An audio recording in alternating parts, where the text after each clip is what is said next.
Tenth science 2013 का objective करने जा रहे हैं बाबू। क्वेश्चन बैंक टेंथ साइंस का क्वेश्चन बैंक का साइंस का ऑब्जेक्टिव 2013 का करेंगे एकदम रैपिड फायर में बाबू। रैपिड फायर में करेंगे। क्वेश्चन बैंक 2013 का है बाबू। जरा ध्यान दीजिएगा नन्हे मुन्ने बाल गोपाल। ज़्यादा देखिए, समय को ज़्यादा बर्बादी नहीं करेंगे और हम लोग क्वेश्चन पे काम करेंगे बाबू, ठीक है। समय को ज़्यादा बर्बादी नहीं करेंगे बाबू और जल्दी जल्दी क्वेश्चन एकदम रैपिड फायर में करेंगे। सबसे पहला देखिए क्वेश्चन है बाबू, संगमरमर का रासायनिक सूत्र क्या होता है? संगमरमर का रासायनिक सूत्र क्या होता है? तो CaCO3 बाबू संगमरमर का रासायनिक सूत्र है। क्या है क्वेश्चन? संगमरमर का रासायनिक सूत्र क्या है? तो CaCO3 बाबू। हम लोग टेंथ साइंस का विज्ञान का ऑब्जेक्टिव वस्तुनिष्ठ क्वेश्चन बैंक कर रहे हैं 2013 का साइंस का क्वेश्चन बैंक कर रहे हैं ऑब्जेक्टिव का बाबू। जरा ध्यान दीजिएगा और जल्दी एकदम देखिए, बहुत बार ये क्वेश्चन पूछ चुका है। एकदम गर्दा उड़ा दीजिए, इस कदर पढ़िए तो एकदम गर्दा उड़ा दीजिए बाबू। ये सिंगल बॉन्ड COOH अभिक्रियाशील मूलक किसका है? सिंगल बॉन्ड COOH किसका है बाबू? तो ये देखिए बाबू, अम्ल का होता है। किसका होता है? अम्ल का होता है, याद रखिएगा। सिंगल बॉन्ड COOH जो है बाबू अम्ल का है, याद रखिएगा, ठीक है। अम्ल का है बाबू। क्वेश्चन नंबर 3 में आइए। क्वेश्चन नंबर 3, प्रकाश संश्लेषण क्रिया में ऑक्सीजन बाहर कहां से निकलता है? प्रकाश संश्लेषण अभिक्रिया में बाबू ऑक्सीजन जो है बाहर कहां से निकलता है? तो जल से। एकदम ये याद कर लीजिए, कहां से निकलता है? जल से निकलता है, जल से। क्वेश्चन नंबर आ जाइए बाबू 4 में, मैग्नीशियम पाया जाता है बाबू। तो मैग्नीशियम जो है कहां पाया जाता है, आपको ये बताना है। मैग्नीशियम कहां पाया जाता है? क्लोरोफिल में या लाल रक्त कण में या वर्णी लवक में या श्वेत रक्त कण में बाबू। तो मैग्नीशियम जो है बाबू वो क्लोरोफिल में पाया जाता है मेरे प्यारे भाई। क्लोरोफिल में पाया जाता है, याद रखिएगा, ठीक है।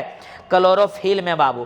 क्वेश्चन नंबर 5 में आइए, इंसुलिन की कमी से कौन सा रोग होता है? क्वेश्चन बैंक देखिए करने से फायदा है। क्वेश्चन बैंक से ही अधिकांश क्वेश्चन पूछता है, इसलिए क्वेश्चन बैंक पूरा याद कर लीजिए तो बहुत सारा ऑब्जेक्टिव आपका यूं ही बन जाएगा। देखिए, इंसुलिन की कमी से कौन सा रोग होता है बाबू? तो घेंघा नामक, ग्यारी में ग्वाइटर भी रोग कहते हैं इसको, ठीक है। घेंघा रोग जो होता है ग्यारी में होता है, तो घेंघा इसको बोलते हैं। इंसुलिन की कमी से जो होता है, सॉरी गड़बड़ है, इंसुलिन की कमी से मधुमेह होता है, गलत हम बोल दिए थे। इंसुलिन की कमी से बाबू मधुमेह होता है। क्या होता है? मधुमेह होता है, याद रखिएगा। इंसुलिन की कमी से जो होता है वो मधुमेह होता है बाबू, याद रखिएगा। शुगर की बीमारी, मधुमेह शुगर की बीमारी, ठीक है। चलिए क्वेश्चन नंबर 6 में आइए, दृश्य प्रकाश में किस वर्ण का तरंगदैर्घ्य सबसे अधिक होता है? तो दृश्य प्रकाश में बाबू सबसे ज्यादा जो होता है बाबू वो लाल रंग का तरंगदैर्घ्य सबसे ज्यादा होता है, क्योंकि दूर से ही हम लोग का लाल दिख जाता है। और मेरा जो शर्ट पहने हुए हैं वो भी लाल लाल है, देखिए, तो आपको एकदम चकाचक नजर आ रहा होगा क्या? तो यहाँ देखिए, दृश्य प्रकाश में जो सबसे ज्यादा वर्ण विक्षेप तरंगदैर्घ्य सबसे अधिकतम जो होता है बाबू वो लाल रंग का तरंगदैर्घ्य क्या होता है? सबसे अधिक होता है। चलिए क्वेश्चन नंबर आ जाइए 6 के बाद बाबू 7 में, विद्युत शक्ति का एसआई मात्रक होता है। गर्दा उड़ा दीजिए। विद्युत शक्ति का जो एसआई मात्रक है बाबू वो वाट होता है। विद्युत शक्ति का जो एसआई मात्रक होता है मेरे प्यारे भाई वो वाट होता है। चलिए क्वेश्चन नंबर 8 में आइए, विद्युत बल्ब का तंतु किसका बना होता है? जल्दी जवाब दीजिएगा। विद्युत बल्ब का जो है बाबू तंतु जो है वो किसका बना होता है, ये बताना है आपका। विद्युत बल्ब का तंतु जो है बाबू वो टंगस्टन का बना होता है। किसका होता है? टंगस्टन का, याद रखिएगा। किसका होता है जी? टंगस्टन का होता है मेरे प्यारे भाई, टंगस्टन का।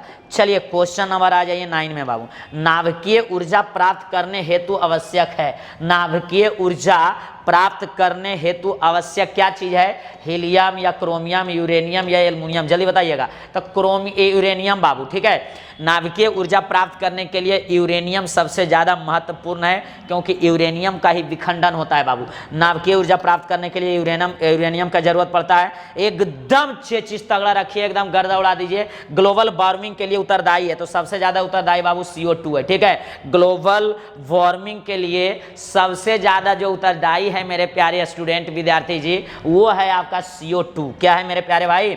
CO2 है। जो लाइक नहीं किए हैं लाइक कर दीजिए, जो सब्सक्राइब नहीं किए हैं एकदम चैनल को सब्सक्राइब कर दीजिए और घंटी भी बेल आइकॉन दबा दीजिएगा, ठीक है बाबू। जरूर लाइक कीजिए, सब्सक्राइब कीजिए और लिंक को शेयर भी कीजिए, अपना दोस्त के पास भी वीडियो भेजने का काम कीजिए बाबू। लिटमस विलियन बैंगनी रंजक होता है जो निम्न में किससे निकाला जाता है? तो लाइकेन से बाबू। किससे निकाला जाता है? लाइकेन से। लिटमस विलियन बैंगनी रंजक होता है जो लाइकेन से निकाला जाता है। लाइकेन से, याद रखिएगा, लाइकेन से, लाइकेन से निकाला जाता है।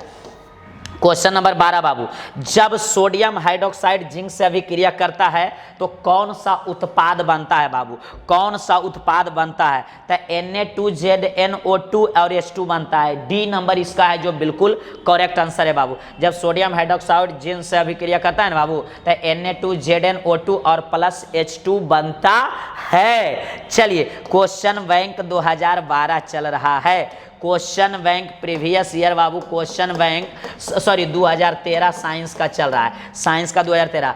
किसी भी उदासीन विलयन का पीएच होता है, उदासीन विलयन का जो पीएच होता है वो 7 होता है। कितना होता है? 7 होता है बाबू, 7 होता है, याद रखिएगा, ठीक है, 7 होता है। चलिए क्वेश्चन नंबर 14 में आ जाइए।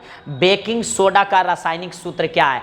बेकिंग सोडा का रासायनिक सूत्र क्या है? तो बेकिंग सोडा का रासायनिक सूत्र बाबू NaHCO3 होता है, याद रखिएगा, NaHCO3 होता है मेरे प्यारे भाई, याद रखिएगा, NaHCO3।